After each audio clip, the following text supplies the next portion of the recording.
ওমা তোমার আকাশ তোমার বাতাস, ওমা বলার মানে নাকি মা কালীকে ডাকা। এবার রিপাবলিক বাংলার সাংবাদিক এবং মলম বিক্রেতা খ্যাত ময়ূখ রঞ্জন ঘোষের গ্রেপ্তারের দাবিতে কলকাতার বুকে তৈরি হয়েছে উত্তাল জনরোষ। বাংলাদেশ সম্পর্কে উদ্দেশ্য প্রণোদিত ও মিথ্যা সংবাদ প্রচারের অভিযোগে রিপাবলিক বাংলা টিভি চ্যানেল বন্ধ এবং চ্যানেলের প্রধান সাংবাদিক ময়ূখ রঞ্জন ঘোষের গ্রেপ্তারের দাবিতে বিক্ষোভে সরব হলেন সাধারণ মানুষ ও ব্যবসায়ীদের একাংশ। সম্প্রতি শহরে রিপাবলিক বাংলা কার্যালয়ের সামনে এই বিক্ষোভ সংঘটিত হয়।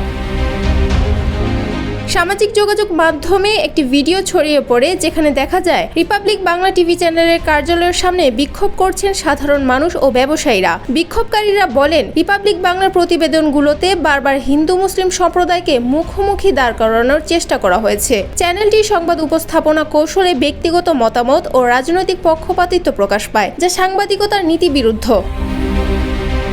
বাংলাদেশের প্রথম 5D AI ইনভার্টার যুক্ত সর্বোচ্চ বিদ্যুৎ সাশ্রয়ী যমুনা এয়ার কন্ডিশন। বিক্ষোভকারীরা দাবি করেন, এই চ্যানেলের সাংবাদিকরা আসলে ভারতের কট্টরপন্থী রাজনৈতিক গোষ্ঠী বিজেপি ও RSS এর মুখপাত্র হিসেবে কাজ করছেন। চ্যানেলটির প্রধান উপস্থাপক ময়ূখ রঞ্জন ঘোষের বিরুদ্ধে অভিযোগ আনা হয়েছে যে তিনি বাংলাদেশের সংখ্যালঘু নির্যাতন নিয়ে ভিত্তিহীন খবর প্রচার করে অন্তর্বর্তীকালীন সরকার ও ডক্টর মোহাম্মদ ইউনূসকে বিতর্কিত করার চেষ্টা করেছেন। তার এসব সংবাদে বাংলাদেশের জনগণ ও আন্তর্জাতিক পরিমণ্ডলে বিভ্রান্তি সৃষ্টি হয়েছে বলে অভিযোগ করা হয়।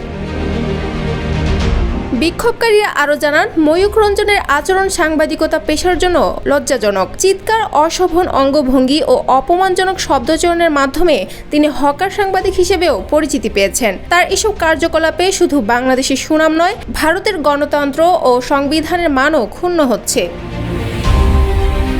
বিক্ষোভকারী স্পষ্ট হুঁশিয়ারি দিয়ে বলেন, যদি দ্রুত ময়ূখ রঞ্জন ঘোষকে গ্রেফতার করে আইনের আওতায় আনা না হয় এবং রিপাবলিক বাংলা চ্যানেলটি বন্ধ করা না হয়, তবে আন্দোলন আরও বিস্তৃত আকার ধারণ করবে। এ নিয়ে ইতিমধ্যে পশ্চিমবঙ্গের বিভিন্ন থানায় শতাধিক অভিযোগ দায়ের করা হয়েছে। আন্দোলনকারীরা সতর্ক করে বলেন, ভবিষ্যতে এই ধরনের সংবাদ মাধ্যম ও সাংবাদিকদের বিরুদ্ধে আরও তীব্র প্রতিরোধ গড়ে তোলা হবে যদি তাদের বিরুদ্ধে এখনই কার্যকর পদক্ষেপ না নেওয়া হয়।